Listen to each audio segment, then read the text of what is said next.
परछाई एपिसोड 284 अब आए हैं। रेयांश अपनी स्माइल छुपाते हुए कहता है, वो अक्सर रात को मुझे डर लगता है, खासकर सोने के वक्त। तो क्या तुम यहाँ मेरे साथ सोओगी? रेयांश की बात सुनकर श्रेया हैरानी से लगभग चीख पड़ती है। क्या? रेयांश हाँ में अपना सर हिला देता है। अब श्रेया का चेहरा फिर से ऐसा हो गया था जैसे वो अभी रो देगी। उसका चेहरा गुस्से से लाल था, साथ ही उसकी आंखें नम हो गई थी। श्रेया गुस्से में कहती है, ये आप क्या बोल रहे हो? ऐसा कोई किसी लड़की से कहता है क्या? रेयांश श्रेया को देखते हुए अपने मन में कहता है, चलो इसे इतना तो पता है। रेयांश श्रेया से कहता है, मैंने ऐसा क्या कहा? श्रेया रेयांश के बैग की तरफ उंगली पॉइंट करते हुए कहती है, हम वहाँ एक। रेयांश को श्रेया की हालत पर बहुत हंसी आ रही थी। वो सीरियस होकर कहता है, 1 मिनट, तुम कुछ ज्यादा ही सोच रही हो। मेरे कहने का मतलब था कि मैं बेड में सो रहा हूँ। जब तक मुझे नींद नहीं आ जाती तुम यहाँ काउच में सो जाओ। मुझे नींद आने के बाद तुम चली जाना। रेयांश का जवाब सुनकर श्रेया खामोश हो जाती है। रेयांश श्रेया को ताना मारते हुए कहता है, मुझे लगा था तुम बहुत इनोसेंट लड़की हो, लेकिन तुम्हारे दिमाग में तो कुछ और ही चलता रहता है। Dirty mind. ये कहकर रेयांश वॉशरूम में चला जाता है। श्रेया शॉक्ड होकर वहां खड़ी रह जाती है। रेयांश ने जानबूझकर श्रेया से वो सब कहा था, लेकिन अब वो खुद इनोसेंट बनकर श्रेया को ब्लेम कर रहा था। श्रेया को भी अब रेयांश मासूम लग रहा था। ये सोचते हुए श्रेया की आंखें भर आई थी और उसका चेहरा लाल हो गया था। श्रेया लगभग रोते हुए कहती है, मेरा माइंड डर्टी हो गया है, अब मैं क्या करूंगी? ये कहते हुए श्रेया वहां से चली जाती है। श्रेया के जाने के बाद वॉशरूम का दरवाजा खुल जाता है। रेयांश स्माइल करते हुए दरवाजे की तरफ देख रहा था। कुछ ही पलों में रेयांश के चेहरे की स्माइल चली जाती है। रेयांश को याद आता है कि वो चाहकर भी श्रेया के साथ नहीं हो सकता। रेयांश हर बार खुद को ये बात समझाता था, लेकिन श्रेया की मासूमियत देखते ही वो खुद को रोक नहीं पाता था। रेयांश चलते हुए वॉशरूम से बाहर आता है और जाकर बेड पर लेट जाता है। जैसे ही रेयांश आंखें बंद करता है उसे फिर से वही सीन दिखने लगता है, जब वो और अंतरा एक दूसरे से लड़ रहे थे। रेयांश फौरन अपनी आंखें खोल लेता है और अपने मन में कहता है, मॉम ने तो कहा था कि उस शक्ति का कोई तोड़ नहीं है, उसे कोई नहीं रोक सकता। तो फिर जो उस रात हुआ था वो क्या था? कुछ देर रुककर रेयांश आगे कहता है, नहीं, विराज भी ऐसा नहीं कर सकता। मॉम ने बताया कि युवराज दीवान भी एक हद तक ही इसे संभाल पाए थे, और उस रात वहां उसी तरह की 2 शक्तियां थी जिसमें मैंने और अंतरा ने अपनी पूरी ताकत लगा दी थी। तो फिर उन्हें किसने रोका था और क्यों? रेयांश ये सोच ही रहा था, तभी उसे आज शाम विराज की कही बात याद आ जाती है। विराज ने रेयांश से कहा था, हम मिलकर सब कुछ ठीक कर सकते हैं। ये सोचते ही रेयांश की आंखों में गुस्से के भाव आ जाते हैं। वो एक गहरी सांस लेता है और रूम की लाइट्स ऑफ करके अपनी आंखें बंद कर लेता है। इस बार रेयांश की आंखों के सामने श्रेया का चेहरा और उसकी उटपटांग हरकतें आने लगती है। अब रेयांश के चेहरे पर हल्की स्माइल आ जाती है और कुछ ही देर में वो गहरी नींद में सो जाता है। दूसरी तरफ अंतरा अपने घर में थी। वो बेड पर लेटे गहरी नींद में सो रही थी। तभी नींद उसे कुछ एहसास होता है। अगले ही पल अंतरा अपने सिरहाने से एक छोटा सा चाकू निकालकर अपने सामने अटैक करती है। जैसे ही अपने सामने इंसान को देखती है उसकी आंखें हैरानी से बड़ी हो जाती है। अंतरा के ठीक सामने विराज का चेहरा था। विराज अंतरा की बेड पर साइड में बैठा था, लेकिन उसका चेहरा अंतरा की तरफ झुका हुआ था। अंतरा के हाथ में रखा चाकू विराज की गर्दन के बिल्कुल करीब था, लेकिन विराज ने अंतरा का हाथ पकड़कर उसे खुद को नुकसान पहुंचाने से रोक लिया था। अंतरा विराज को पुश करके उठकर बैठ जाती है। वो गुस्से और हैरानी के साथ विराज से कहती है, तुम इस वक्त यहाँ क्या कर रहे हो? विराज अंतरा की तरफ गौर से देखते हुए कहता है, क्या तुम डर गई थी? विराज का सवाल सुनकर अंतरा थोड़ा हड़बड़ा जाती है। अंतरा का चेहरा डर से लाल हो गया था और उसके माथे से पसीना बह रहा था। वो सच में काफी डर गई थी। अंतरा अपना डर आपके गुस्से के पीछे छुपाते हुए कहती है, मुझे डर नहीं लगता। विराज थोड़ा रिलैक्स होकर कहता है, तुम्हें देखकर तो ऐसा नहीं लग रहा है। डर तो तुम्हें लगता है, जिसे तुम छुपाने की कोशिश कर रही हो। अंतरा चिढ़कर विराज से कहती है, तुम इस वक्त मेरे बेडरूम में क्या कर रहे हो? विराज बिना किसी भाव के कहता है, तुम्हें मिस कर रहा था तो सोचा कि तुमसे मिल लूं। अंतरा अपना हाथ विराज के कॉलर की तरफ बढ़ाते हुए कहती है, तुम। अंतरा इतना ही कह पाई थी, तभी उसकी नज़र विराज की आंखों पर जाती है। विराज की आंखें सीरियस थी। ये देखकर अंतरा को कुछ याद आ जाता है और वो अपने हाथ पीछे ले लेती है।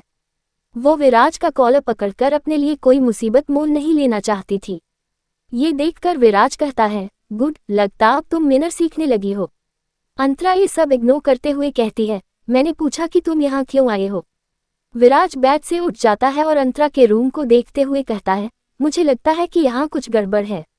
ये सुनकर अंतरा थोड़ा घबरा जाती है। वो ऑफेंसिव होते हुए कहती है, तुम्हारा दिमाग खराब हो गया है, यहाँ कुछ भी गलत नहीं है। विराज सीरियस होकर कहता है, नहीं, यहाँ कुछ तो है जो सही नहीं है। मेरा इंट्यूशन कभी गलत नहीं होता है। अंतरा एजिटेट होकर कहती है, मेरे ख्याल से तुम्हें इस वक्त किसी लड़की के घर में नहीं होना चाहिए, तो जा। अंतरा इतना ही कह पाई थी, तभी उसे विराज की एक सीरियस आवाज सुनाई देती है, रन। अंतरा विराज की तरफ कंफ्यूजन से देखकर कहती है, क्या। विराज फौरन अंतरा की तरफ बढ़ता है और उसे अपने कंधे पर उठाकर बालकनी से नीचे कूद जाता है। अगले ही पल विराज और अंतरा घर के बाहर जमीन पर पड़े थे। अंतरा के चेहरे पर थोड़े दर्द के भाव थे। वो उठकर जमीन पर बैठ जाती और विराज पर गुस्सा करते हुए कहती है, तुम्हारा दिमाग। अंतरा इतना ही कह पाई थी, तभी उसे एक जोर के धमाके की आवाज सुनाई देती है। उस आवाज से अंतरा के कान जैसे सुन्न पड़ जाते हैं। अब उसे अपने बिल्कुल करीब एक जलता हुआ घर दिख रहा था। वो घर अंतरा का था। अंतरा हैरानी से आंखें फाड़कर अपने उस घर को जलते हुए देख रही थी। उसकी आंखों में हैरानी के साथ साथ डर भी था। विराज बिना किसी भाव के उस घर को देख रहा था। कुछ देर बाद अंतरा होश में आती है और वो फौरन उठकर उस जलते हुए घर की तरफ बढ़ने लगती है। अंतरा 1-2 कदम ही आगे बढ़ पाई थी, तभी एक मजबूत हाथ पीछे से उसकी कमर पकड़कर उसे आगे बढ़ने से रोक लेता है। अंतरा चीखते हुए कहती है, छोड़ो मुझे, अंदर कुछ बहुत जरूरी सामान है जो मुझे चाहिए। विराज अंतरा को पीछे खींचकर खुद से सिमटा लेता है और पीछे से उसके कान के पास आकर कहता है, क्या तुम पागल हो गई हो? देख नहीं सकती कि सामने आग लगी है? अगर तुम मरना ही चाहती हो तो कोई बेहतर तरीका ढूंढ लो। अंतरा खुद को छुड़ाने की नाकाम कोशिश करते हुए कहती है, बकवास बंद करो और मुझे जाने दो, वो मेरे लिए बहुत जरूरी है। अंतरा के ऐसा कहते ही घर के अंदर एक और जोर का धमाका होता है। उस धमाके से अंतरा शांत हो जाती है और बेबस आंखों से उस घर को देखने लगती है। अब वो भी समझ गई थी कि अंदर जाने का कोई फायदा नहीं था। ये धमाका अंतरा के बेडरूम में ही हुआ था। अपने बेडरूम को देखते हुए अंतरा की आंखें भर आती है। विराज ने अभी भी अंतरा को पीछे से पकड़ा था, इसलिए वो अंतरा की आंखों को नहीं देख पा रहा था। सामने का नज़ारा देखते हुए अंतरा की आंखों के सामने अंधेरा छाने लगता है और वो लड़खड़ाने लगती है। ये देखकर विराज अंतरा को अपनी गोद में उठा लेता है और अपनी कार की तरफ बढ़ जाता है। आज पहली बार अंतरा कुछ रिएक्ट नहीं कर रही थी। वो विराज की शर्ट को पकड़े हुए उसकी बाहों में थी। विराज कार का दरवाज़ा खोलता है और धीरे से अंतरा को कार की सीट पर बैठा देता है। विराज घूमकर कार की ड्राइविंग सीट पर आकर बैठ जाता है और कार स्टार्ट करके आगे बढ़ा देता है। ड्राइव करते हुए विराज की नज़रें बार बार अंतरा ओर जा रही थी, जो इस वक्त काफ़ी डिस्टर्ब लग रही थी। अंतरा को देखकर साफ समझ आ रहा था कि वो उदास है। वो बार बार अपने आंखों में आ रहे आंसू वहीं रोकने की कोशिश कर रही थी। विराज को अंतरा को इस तरह देखकर बुरा लग रहा था। आज पहली बार उसने अंतरा को कमजोर होते देखा था। अंतरा अपनी मायूसी को छुपाते हुए कहती है, तुम्हें कैसे पता चला कि मेरे घर में बम है? विराज सामने देखते हुए कहता है, मुझे नहीं पता था, मुझे बस ऐसा लग रहा था जैसे वहां कुछ गड़बड़ है। अंतरा आगे कुछ नहीं कहती है। विराज धीमी आवाज में कहता है, तुम मेरे घर चल रही हो और जब तक तुम्हारे रहने का इंतजाम नहीं हो जाता तुम वहीं रहोगी। अंतरा फौरन कहती है, मुझे तुम्हारे एहसान को कोई जरूरत नहीं है। विराज थोड़ी सख्ती के साथ कहता है, मैं तुमसे पूछ नहीं रहा हूँ, बता रहा हूँ। अंतरा अब सड़क से नजर हटाकर विराज की तरफ देखते हुए कहती है, तुम मेरी मदद क्यों कर रहे हो? विराज सड़क पर अपनी नजर बनाए हुए कहता है, मुझे ज्यादा सवाल नहीं पसंद। अंतरा आगे कुछ नहीं कहती। कुछ देर बाद विराज की कार दीवान विला में आकर रुकती है। विराज और अंतरा कार से बाहर निकलते हैं। दीवान विला बहुत ही बड़ा और शानदार था, लेकिन अंतरा उस पर कुछ खास ध्यान नहीं दे रही थी। विराज अंतरा के पास आकर कहता है, तो अंदर चले? अंतरा हाँ में अपना सर हिला देती है। तभी विराज का मोबाइल बजता है। विराज दरवाजे की तरफ इशारा करते हुए अंतरा से कहता है, तुम अंदर चलो, मैं आता हूँ। अंतरा बिना कुछ कहे विला के अंदर चली जाती है। अपनी मोबाइल स्क्रीन को देखकर विराज की आंखें और गहरी हो जाती है। विराज कॉल रिसीव करके कहता है, बोलो। मोबाइल से किसी आदमी की आवाज आती है, सर, जैसा आपने कहा था बिल्कुल वैसे ही उस घर में ब्लास्ट किया गया है। विराज कहता है, वो मैंने देख लिया है। काम की बात बताओ। मोबाइल से उस आदमी की आवाज आती है, सर, वहां ब्लास्ट से पहले जो कुछ आपने कलेक्ट किया था वो कुछ ही देर में आपके स्टडी रूम में पहुंच जाएगा। विराज कॉल कट कर देता है। वो अपने घर के दरवाजे की तरफ देखता है और कहता है, SP समर सिंह ने तुमसे सच कहा था, मैं अपने डैड से अलग हूँ। एपिसोड 285। अब आगे। अगले दिन श्रेया ऑफिस के वर्किंग एरिया में अपने डेस्कटॉप के सामने बैठी थी। वो बड़े गौर से कंप्यूटर स्क्रीन को देख रही थी। श्रेया कोई बहुत ज़रूरी काम कर रही थी और कंप्यूटर स्क्रीन को देखते हुए हमेशा की तरह अपने नाखून चबा रही थी। श्रेया को अपने आसपास से कोई फर्क ही नहीं पड़ रहा था, वो काफ़ी फोकस थी। श्रेया कंप्यूटर स्क्रीन से अपनी नज़रें हटा लेती है और कंफ्यूज होकर खुद से कहती है, मुझे ऐसा क्यों लग रहा है जैसे कोई मुझे देख रहा है। ये कहकर श्रेया अपने लेफ्ट साइड देखती है, वहाँ कोई नहीं था। इसके बाद श्रेया की नज़र अपने राइट साइड जाती है। श्रेया को अपने से 1 मीटर दूर किसी लड़के का 3 पीस सूट में वेस्ट दिखाई देती है। श्रेया कंफ्यूज होकर अपना सर ऊपर उठाती है। सामने रेयांश था, जो उसे अपनी आंखें छोटी करके देख रहा था। अचानक से रेयांश को इस तरह देखकर श्रेया की हल्की चीख निकल जाती है।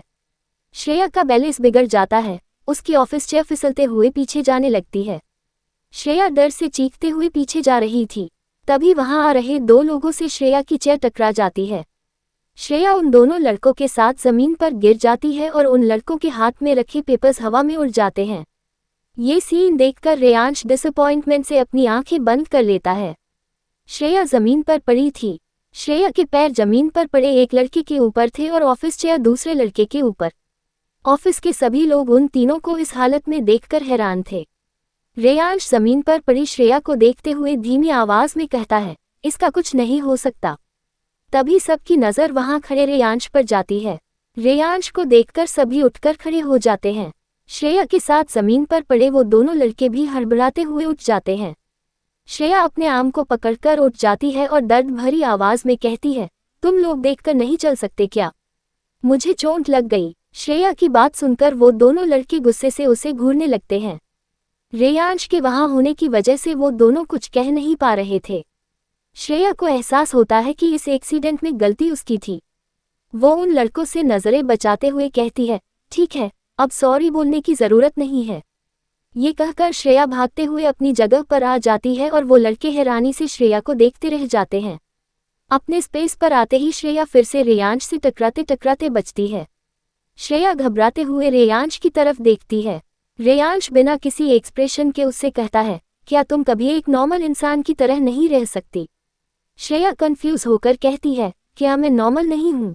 रेयांश एक गहरी सांस लेकर अपनी नजरें फेर लेता है। इसकी 2 वजह थी, पहली ये कि वो जानता था कि श्रेया को समझाने का कोई फायदा नहीं है, और दूसरी ये कि श्रेया सबसे ज्यादा क्यूट तब लगती थी जब वो कंफ्यूज होती थी। रेयांश दूसरी तरफ देखते हुए कहता है, हमें एक इम्पोर्टेंट कॉन्फ्रेंस के लिए जाना है। श्रेया अपनी रिस्ट वॉच में टाइम देखते हुए कहती है, कब? रेयांश कहता है, अभी, और वहां से चला जाता है। मनीष भी रेयांश के पीछे लगभग भागते हुए जाता है। ये देखकर श्रेया भी भागते हुए वहां से चली जाती है। रेयांश जब अपने ऑफिस बिल्डिंग से बाहर निकलता है तो देखता है कि वहां से बड़ी सी ब्लैक ऑडी खड़ी थी। उस कार को देखते ही रेयांश के कदम वहीं रुक जाते हैं। उसे समझ नहीं आ रहा था कि उसके ऑफिस के बाहर खड़ी वो कार किसकी हो सकती है। वहां सिर्फ रेयांश ही था जो उस कार को अफोर्ड कर सकता था। उस कार के पास एक 3 पीस सूट पहने एक आदमी खड़ा था। रेयांश उसके पास जाकर कहता है, ये कार किसकी है? वो आदमी कहता है, सर, ये श्रेया मैम की कार है। ये सुनकर रेयांश के चेहरे के भाव बदल जाते हैं। उसे समझने में देर नहीं लगती कि बात क्या है। तभी श्रेया भागते हुए वहां पहुंचती है। वहां पहुंचकर श्रेया की नज़र भी उस कार पर जाती है। श्रेया उस कार को देखकर खुश हो जाती है और पास खड़े मनीष से कहती है, ये कितनी प्यारी कार है ना? देखना, एक दिन मैं भी ऐसी ही कार खरीदूंगी। पास खड़ा मनीष हैरानी से श्रेया को देख रहा था। श्रेया उसे ऐसे देखकर आगे कहती हूँ, आप परेशान मत हो, मैं आपको भी कार में बैठाऊंगी। रेयांश भी एकटक श्रेया को देख रहा था। कार के पास 3 पीस सूट में खड़ा आदमी श्रेया के पास आता है और उसकी तरफ कार कीज बढ़ाते हुए कहता है, मैम, ये कार आपकी है। ये सुनकर श्रेया की आंखें और उसका मुंह हैरानी से खुले रह जाता है। श्रेया उस आदमी को समझाते हुए कहती है, नहीं भैया, मैं ये कार बाद में खरीदूंगी, अभी मेरे पास इतने पैसे नहीं हैं। वो आदमी श्रेया को समझाते हुए पोलाइटली कहता है, मैम, आपको बाद में खरीदने की जरूरत नहीं है, ये कार आपकी ही है। श्रेया अपनी बात पर जोर देकर कहती है, आपने सुना नहीं क्या, मुझे इसे अभी नहीं खरीदना है। वो आदमी फिर से अपनी बात रिपीट करता है, लेकिन मैम, आपको इसे खरीदने की जरूरत नहीं है, आप इसे ऐसे ही रख सकती है, क्योंकि श्रेया उस आदमी को घूरते हुए कहती है, बस बस, तुम ज्यादा बात मत करो, मुझे पता है तुम कौन हो। वो आदमी कंफ्यूज होकर कहता है, जी। श्रेया आगे कहती है, तुम्हारे जैसे ही एक आदमी ने अमिताभ बच्चन को भी ऐसे ही रोका था। उस आदमी को श्रेया की बातें बिल्कुल समझ नहीं आ रही थी। वो परेशान होकर कहता है, मैम, आप क्या कह रही है, हमने कब बच्चन को रोका। श्रेया अपनी बात पर जोर देकर कहती है, बागबान में। ये सुनकर वो आदमी और मनीष श्रेया को हैरानी से देखने लगते हैं, जैसे वो कोई पागल हो। श्रेया बहुत सीरियस होकर आगे कहती है, बागबान में जब अमिताभ बच्चन जी के पास पैसे नहीं थे, तब तुम्हारे जैसे एक आदमी ने उनसे जबरदस्ती कार की टेस्ट ड्राइव करवा ली, और जब उन्होंने कार नहीं खरीदा तो तुम्हारे उस आदमी ने बच्चन की इंसल्ट की। वो आदमी परेशान होकर कहता है, मैम, वो हमारा आदमी नहीं था, और वो तो एक मूवी थी ना। श्रेया उसे घूरते हुए कहती है, मूवी में वही दिखाते हैं जो सच में होता है, तुम मुझे ऐसे बेवकूफ़ नहीं बना सकते, मैं क्राइम पेट्रोल भी देखती हूँ। वो आदमी अपना सर पीट लेता है। वो परेशान होकर रेयांश को देखता है और कहता है, सर प्लीज़, मेरी जॉब चली जाएगी। ये सुनकर रेयांश उस आदमी के पास जाता है और उसके हाथ से कार कीज ले लेता है। फिर श्रेया का हाथ पकड़कर वो कार कीज उसके हाथ में रखते हुए कहता है, तुम्हारे बेस्ट फ्रेंड विराज दीवान ने तुम्हारे लिए ये गिफ्ट भेजा है। ये कहते हुए रेयांश की आंखों में नाराजगी थी। ये सुनकर श्रेया शॉक्ड रह जाती है और आगे कुछ नहीं कह पाती। कुछ देर बाद श्रेया होश में आती है और फिर उस आदमी की तरफ देखकर कहती है, ये मुझे। श्रेया ने इतना ही कहा था, तभी वो आदमी वहां से भाग जाता है। वो अब और श्रेया को हैंडल नहीं कर सकता था। श्रेया हैरान परेशान होकर एक बार सामने रखी कार को देखती तो एक बार कार कीज को। तभी उसे मनीष की आवाज सुनाई देती है, श्रेया, विराज दीवान ने तुम्हें 2 करोड़ की कार गिफ्ट क्यों की। ये सुनकर श्रेया की सांसें रुक जाती है। कुछ देर शॉक में रहने के बाद श्रेया कहती है, 2 करोड़। रेयांश अब ये सब टॉलरेट करने के मूड में नहीं था। वो बड़ी सख्ती के साथ कहता है, अगर अगले 10 सेकंड में तुम दोनों कार के अंदर नहीं मिले तो पूरी लाइफ तुम दोनों कैंटीन में काम करोगे। रेयांश की बातें सुनकर श्रेया और मनीष भागते हुए कार के अंदर बैठ जाते हैं। रेयांश भी इरिटेट होकर कार में बैठ जाता है। अब रेयांश की कार शिमला की सड़क पर चल रही थी। मनीष कार की फ्रंट सीट पर ड्राइवर के पास बैठा था। पीछे रेयांश और श्रेया बैठे थे। रेयांश अपने हाथ में रखी फाइल्स देख रहा था। श्रेया रेयांश के पास बैठे आईपैड में कुछ डाटा चेक कर रही थी। रेयांश का चेहरा हमेशा की तरह शांत था। उसका दिमाग उससे बार बार बस एक ही सवाल कर रहा था। वो सवाल था कि आखिर विराज करना क्या चाहता है। यहाँ श्रेया और वहाँ अंतरा। इधर श्रेया अपना काम कर ही रही थी, तभी उसके आईपैड में एक नोटिफिकेशन आता है। गलती से वो नोटिफिकेशन श्रेया से टच हो जाता है। अगले ही पल उस आईपैड में एक न्यूज़ चैनल का वीडियो क्लिप प्ले हो जाता है। उस वीडियो क्लिप को देखकर श्रेया शॉक्ड रह जाती है। उस न्यूज़ चैनल में निकुंज की मौत की न्यूज़ चल रही थी। श्रेया ने निकुंज को बस एक ही बार देखा था, लेकिन पता नहीं कैसे उस डेड बॉडी को देखते ही श्रेया समझ जाती है कि वो निकुंज था। श्रेया हैरानी से आंखें फाड़कर उस डेड बॉडी को देख रही थी। रेयांश श्रेया के इस रिएक्शन को देखकर समझ जाता कि वो इस न्यूज़ से परेशान हो रही है। रेयांश उस आईपैड को श्रेया से लेने के लिए अपना हाथ आगे बढ़ाता है। तभी श्रेया रेयांश को सख्ती से हाथ दिखाकर उसे ऐसा करने से रोक लेती है। रेयांश को श्रेया का ये बर्ताव बहुत अजीब लगता है। उस लाश को देखते हुए श्रेया की आंखें भर आती है। वो हैरानी से अपने मन में कहती है, इसकी इतनी बुरी मौत, इसे तो बिल्कुल उसी तरह मारा गया है जैसे। ये सोचते हुए श्रेया के हाथ पैर कांप रहे थे। श्रेया की ऐसी हालत देखकर रेयांश उसके कंधे पर हाथ रखकर कहता है, क्या हुआ, तुम ठीक हो। रेयांश के छूने से श्रेया डर जाती है और पीछे हट जाती है। रेयांश को श्रेया का इस तरह डरना कुछ समझ नहीं आ रहा था। वो अपने हाथ पीछे लेते हुए कहता है, रिलैक्स, तुम्हें डरने की जरूरत नहीं है। रेयांश देखता है कि श्रेया का चेहरा डर से लाल हो गया था और उसकी आंखें घबराहट से इधर उधर जा रही थी। रेयांश एक बॉटल ओपन करके श्रेया की तरफ बढ़ाते हुए कहता है, पानी पी लो, तुम्हें बेटर लगेगा। श्रेया रेयांश के हाथ से वो बॉटल ले लेती है और पानी पीने लगती है।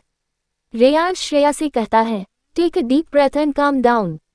श्रेया कुछ देर वैसा ही करती है जैसा रेयांश ने कहा था। कुछ देर बाद श्रेया शांत होने लगती है।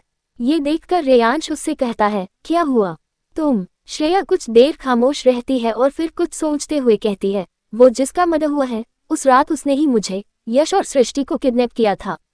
श्रेया रेयांश को अपने पैनिक होने की असली वजह नहीं बताती। श्रेया का जवाब सुनकर रेयांश भी हैरान रह जाता है। वो अपने मन में कहता है, निकुंज ने श्रेया को क्यों किडनैप किया था? क्या वो भी ये बात जानता था कि श्रेया दूसरों से अलग है? कुछ देर रुककर रेयांश खुद से कहता है, या फिर श्रेया के बारे में वो कुछ ऐसा भी जानता था जो मैं नहीं जानता। ये सोचते हुए रेयांश श्रेया को देखने लगता है, जो कार के बाहर देख रही थी। अपना चेहरा दूसरी तरफ किए श्रेया अपनी आंखें बंद कर लेती है। श्रेया के कान में अब उस अघोरी के आत्मा की कही बातें गूंज रही थी, तुम ही हमें बचा सकती हो। उसे खत्म करने के लिए तुम्हें जानना होगा कि वो कौन है और उसकी कहानी क्या है। श्रेया अपने मन में कहती है, अघोरी बाबा ने कहा था कि उस साए के साथ कोई और को भी आज़ाद हुआ था। मुझे ऐसा क्यों लग रहा है जैसे ये वही आदमी था? उस साए की तरह ये भी मुझसे कुछ चाहता था। अगर ये आदमी वही है, इसका मतलब इस आदमी का उस साए से कोई कनेक्शन जरूर होगा। शायद ये हमें उसके सच तक पहुंचा सकता था। ये सोचते हुए श्रेया अपने दिमाग पर जोर देने लगती है। श्रेया उस वक्त को याद कर रही थी जब निकुंज ने उसे किडनैप किया था और अंतरा उसे बचाकर उस घर से बाहर लाई थी। अंतरा ने श्रेया, यश और सृष्टि को उस जंगल में छोड़ दिया था। उस रात जब यश और सृष्टि के बीच बहस हो रही थी, तब श्रेया को वहां कुछ एहसास हो रहा था। बार बार उसकी नज़र अपने बाईं तरफ जा रही थी। श्रेया अपने दिमाग में उस जगह पर फोकस करने लगती है। कुछ देर अपने दिमाग में जोर देने के बाद अचानक से श्रेया की आंखें खुल जाती है। रेयांश को आज श्रेया कुछ अलग ही लग रही थी। वो समझ नहीं पा रहा था कि ये निकुंज की मौत की वजह से है या कोई और वजह से। श्रेया अपना मोबाइल उठाकर उसमें कुछ मैसेज टाइप करने लगती है। श्रेया उस मैसेज को यश और सृष्टि को भेज देती है। अपने मोबाइल में आए मैसेज को देखकर यश थोड़ा परेशान हो जाता है और सृष्टि सीरियस हो जाती है। श्रेया ने मैसेज में लिखा था, आज रात बाहर निकलने का कोई बहाना सोच लो। मुझे एक स्ट्रांग क्लू मिला है। आगे की स्टोरी के लिए कमेंट कीजिए।